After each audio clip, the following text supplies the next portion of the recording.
Bonjour, bonjour et bienvenue sur notre chaîne. On se retrouve aujourd'hui pour une nouvelle vidéo et par la même occasion une nouvelle recette. C'est une recette que j'ai découverte il n'y a pas longtemps dans mes balades culinaires et il s'agit d'un gâteau fait à base de sémoule.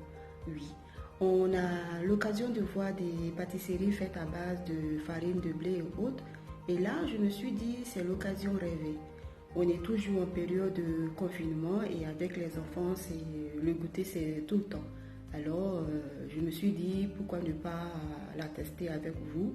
Et voilà, on va voir à la fin ce que ça va donner. On va faire la découverte ensemble parce que c'est la première fois que je réalise cette recette. Alors, tout de suite, on y va en cuisine pour la préparation. Et bien voilà, on se retrouve en cuisine pour la préparation de ce gâteau. Et je vais vous présenter les ingrédients qui rentrent en ligne de compte pour la préparation de ce gâteau au semoule. Évidemment, il nous faudra 90 à 100 g de semoule fine, un sachet de sucre vanillé, 2 œufs, 80 g de sucre, ça rentre dans la préparation du gâteau, 150 g de sucre, ça c'est pour le caramel, 30 g de beurre, 100 g de fruits secs composés d'abricots, de raisins, de carrés de coco et des baies de goji. C'est l'occasion de manger des fruits. Et 70 centilitres de lait entier ou demi-écrémé, ce que vous avez dans le frigo. Et une liqueur spéciale. Mais ça, je vous en parle tout à l'heure. A tout de suite pour la préparation. Petite parenthèse sur cette liqueur spéciale que je vous ai présentée tout à l'heure. En fait, c'est le koutoukou. En Côte d'Ivoire, c'est comme ça qu'on l'appelle. Mais je sais qu'elle est aussi fabriquée dans certains pays d'Afrique. Et elle est obtenue à base des vins de palme. À l'origine, elle a une couleur un peu comme l'eau ou le guin pour rester dans les liqueurs. Et ici, on l'a mélangé avec certaines graines, des épices et des écorces d'arbres. C'est ce qui fait que ça lui donne cette couleur spéciale qui se rapproche du rhum et surtout cet arôme. Donc on peut l'utiliser aussi dans les pâtisseries et voilà, c'est ce que j'ai voulu faire. Mais je pense que je reviendrai un peu plus en détail sur les liqueurs et les boissons africaines. Mais bon, en attendant, on va se focaliser sur notre gâteau aujourd'hui. Bien, on va laisser tremper nos graines, nos fruits secs dans un bol avec de l'eau à laquelle on va ajouter notre liqueur spéciale. Le temps qu'elle s'imprègne bien de tout son arôme. Et on laisse reposer dans un coin en attendant qu'on passe à une autre étape de la préparation de notre gâteau. Pour la prochaine étape, on va renverser les 150 g de sucre dans une casserole à feu fort et on va laisser cuire un petit moment. Mais on remue de temps en temps. Et dès qu'on sent les premières couleurs, on commence à remuer pour ne pas qu'il y ait des parties caramélisées et d'autres encore avec le sucre. Mais on n'arrête pas de tourner la casserole. On fait cette étape-là et dès qu'on sent que le sucre commence à bien prendre, on diminue le feu à feu moyen tout en remuant toujours. S'il y a des petites parties qui sont un peu blanches, on peut se faire aider d'un pic en bois, mais pas de cuillère parce que ça va ramasser tout le caramel. On remue jusqu'à ce qu'on obtienne la couleur désirée. Bon, pour certains, ça peut être un peu clair, pour d'autres, ça peut être un peu plus sombre.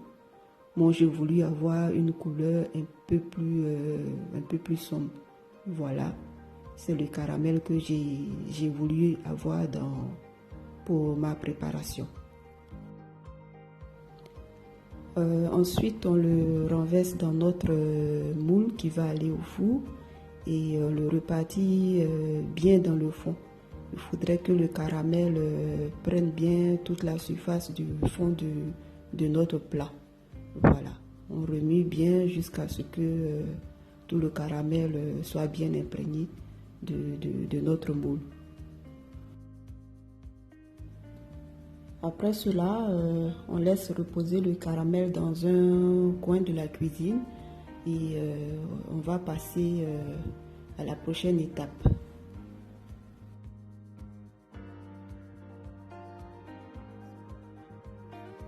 Dans la même casserole où j'ai fait le caramel tout à l'heure, j'ai pris soin de laver parce que franchement, je n'ai pas envie de me retrouver à la fin avec 50 tonnes de vaisselle.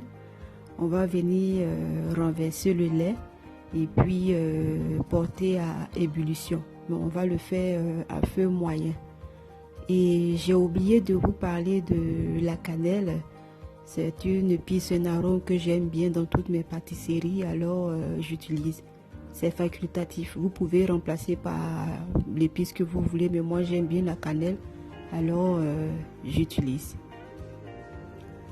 On va commencer à remuer le lait pour que la cannelle se disperse bien là-dedans. Mais aussi, il ne faudrait pas qu'on oublie que le lait, dès qu'on le laisse tout seul, il commence à se comporter. Donc il faudra bien le surveiller. Et dès qu'on sent qu'il commence à libérer ses premières vapeurs, on ajoute les 30 g de beurre. On mélange bien pour que le beurre, la cannelle, tout ça se dissout bien dans le lait. On continue de tourner pour ne pas que le lait fasse n'importe quoi.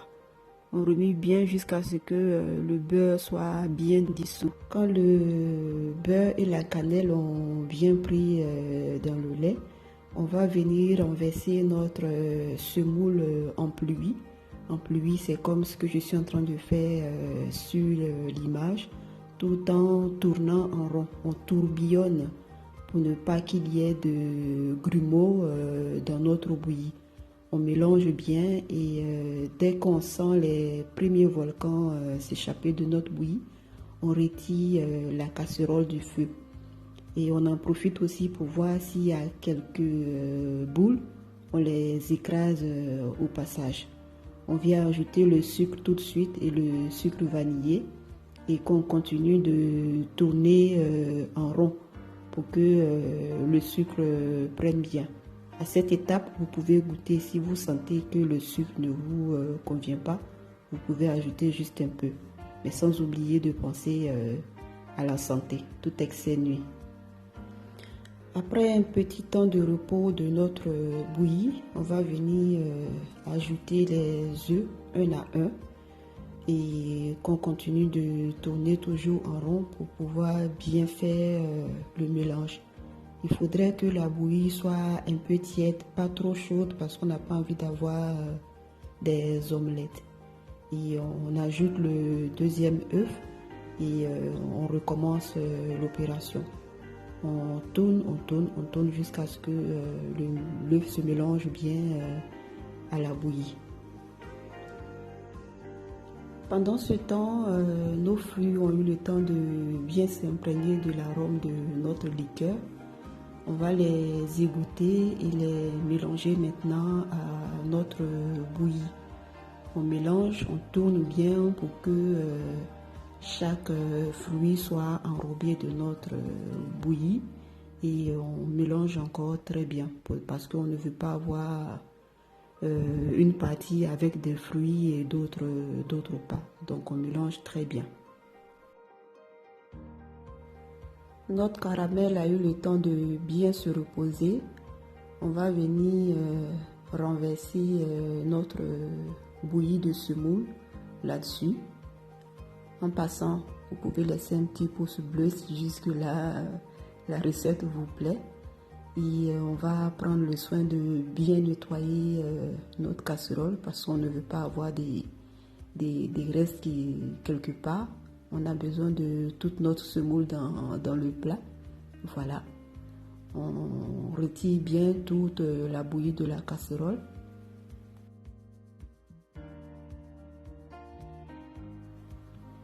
J'ai fait appel à la Maryse pour bien retirer tout ce qui avait comme reste dans la casserole. Et on vient bien napper pour que tout soit homogène, conforme dans notre plat. On remue bien, on tapote bien quelques petites fessées par-ci par-là pour que la bouillie soit bien repartie dans le fond de notre plat. Une petite couche de mascara et puis bon voilà, c'est bon. On est prêt pour passer au four.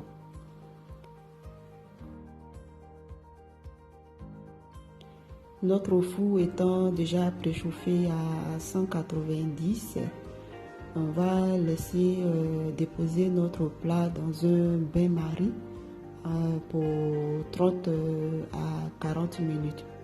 Et puis bon voilà, on se dit à tout à l'heure.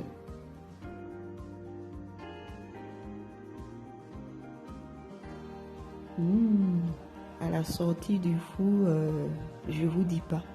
Cet arôme qui se dégage, ça fait tout simplement plaisir aux narines. Ça sent tellement bon. On fait attention de ne pas se brûler. Regardez-moi cette belle couleur. C'est tellement joli. Ces petits raisins, ces petits fruits secs qu'on voit par-ci par-là. C'est tellement beau. Et on va laisser reposer notre gâteau dans un coin le temps qu'il refroidisse un tout petit peu. Et puis voilà, on va passer au démoulage. On prend un grand plat qu'on renverse sur notre plat au four. Et avec précaution et sûrement beaucoup de délicatesse, on va renverser. Et on le fait d'un coup sec. 1, 2 et 3. Voilà. Pas d'éclaboussure, pas de grabuge. Voilà. On va déposer tout doucement. Et roulement de tambour. Taratata. Regardez-moi ça. Et à cette étape, je me suis dit, mais tu as ton nom dans le livre de records de Guinness? Ou bien? C'est pas joli ça? Ben écoutez, je prends mes ailes un peu, mais bon. Si vous avez apprécié, lâchez les petits pouces pour nous encourager. Abonnez-vous et surtout, activez la petite cloche. Parce que c'est elle qui va vous avertir dès qu'on poste une nouvelle vidéo.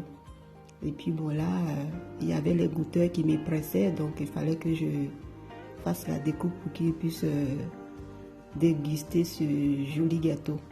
Au passage, ça ressemble un peu au flan, sauf que l'huile est un peu plus consistant. Donc je vous invite à essayer et puis bon, vous laissez vos commentaires pour qu'on puisse voir ensemble. On va juste regarder ce que ça va donner. Voilà. Ok. On va juste regarder le résultat final. Voilà. C'est pas beau quand même. C'est bien, hein? En tout cas, pour un coup d'essai, je dirais que c'est pas mal.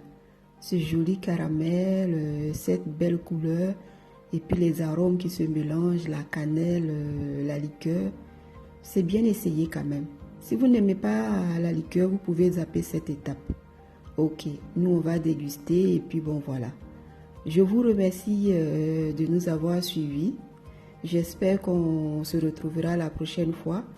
Et si vous avez apprécié au passage encore, laissez les petits pouces pour nous encourager. Et franchement, prenez soin de vous et à bientôt.